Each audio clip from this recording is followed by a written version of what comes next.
Because another thing to point out, of course, is that if this is the fault of the French, then we haven't taken back control. So it's lose-lose for people like Jacob Rees-Mogg who continue to lie to you. If we've taken back control, then we can fix this problem in Dover. If we haven't taken back control, then only the French can fix this problem in Dover. And Liz Truss gets a front-page newspaper article saying, when I'm Prime Minister, I will tell the French to sort it. That's a bit like me saying, when I'm Prime Minister, I will fly to the moon and back using the power of my own backside. It's just not possible. The French government are not going to... Calm down. Here's Jacob Rees-Mogg, again, lying to you.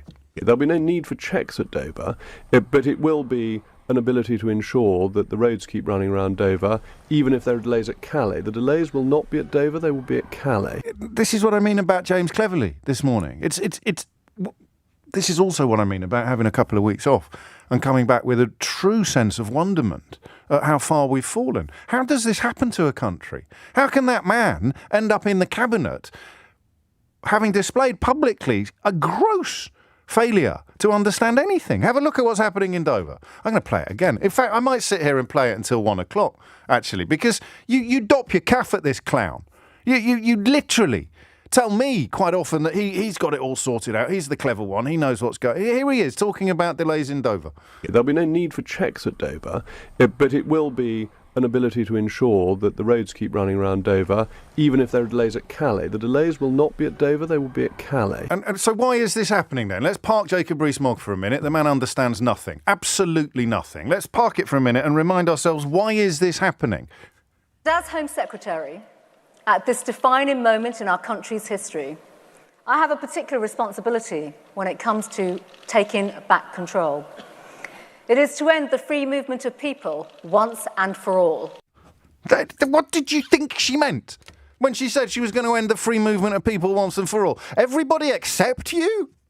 Like there's some magical border that when British people turn up, it only has one side to it?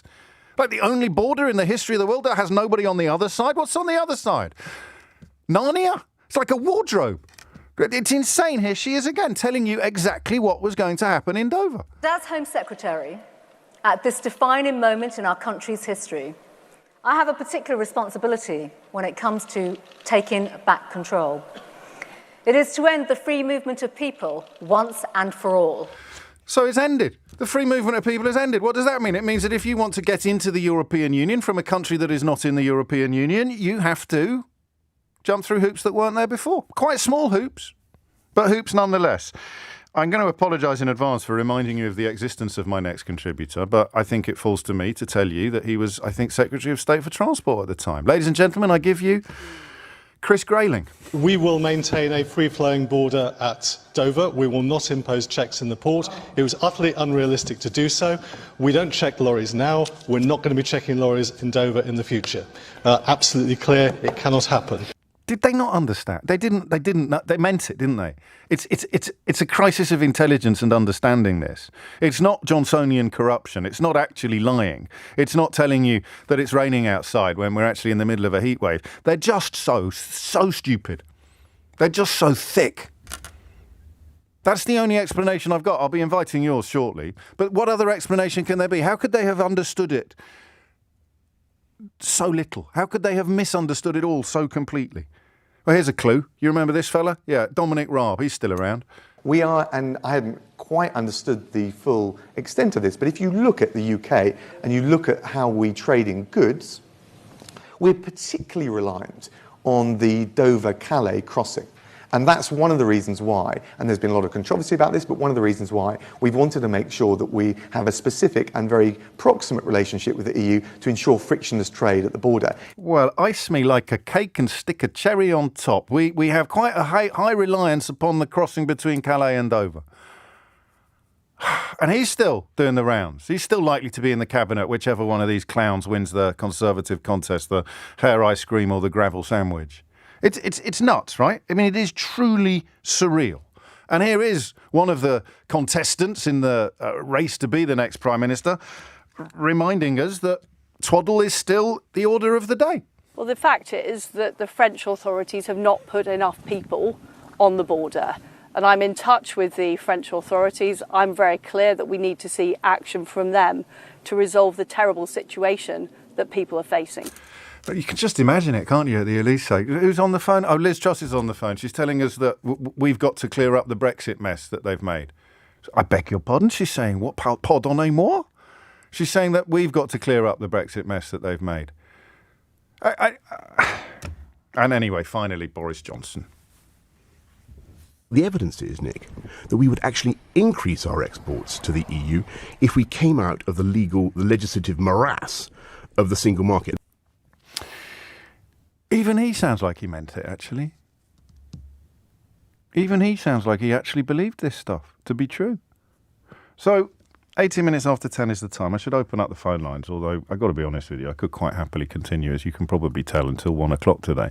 In fact, I might lock the door, keep Sheila Fogarty in the atrium and talk to you until I actually lose my voice, because we are in an absolute nightmare now. It's a nightmare that many of us knew was coming. It's a nightmare that many of us predicted and explained and described. From the moment Theresa May drew her ludicrous red lines and made withdrawal from the single market and the customs union a requirement, something that she had to do if we were going to abolish our own freedom of movement, this was always going to happen. And it's just a tiny bit, and we'll get through it. But it's, I think, not about the traffic jams in Kent today. What I want you to talk to me about today is this utter failure to understand anything from the people who largely remain in charge. That's the thing I found incredible on holiday. When you're not doing it every day, when I don't have to get up every single morning and come up with a hot take or a pungent analysis or a blistering monologue. I just sit there calmly surveying what's happened. And those clips are perfect, aren't they? Because you can't argue with those. It doesn't matter how brightly polished your Jacob Rees-Mogg badge is. You can't argue with the fact that he told you there'd be no checks at Dover. And everybody who understood everything told you that there would be. You can't argue with the fact that Chris Grayling said there'd be a free-flowing border when everybody who understood anything told you that there wouldn't be. That's the point. You can't argue with the fact that Priti Patel thinks you should celebrate the abolition of your freedom of movement. What's the opposite of freedom of movement? Restriction of movement. What's happening in Dover? Restriction of movement. You voted for this. It's incredible what's happened. It is absolutely incredible.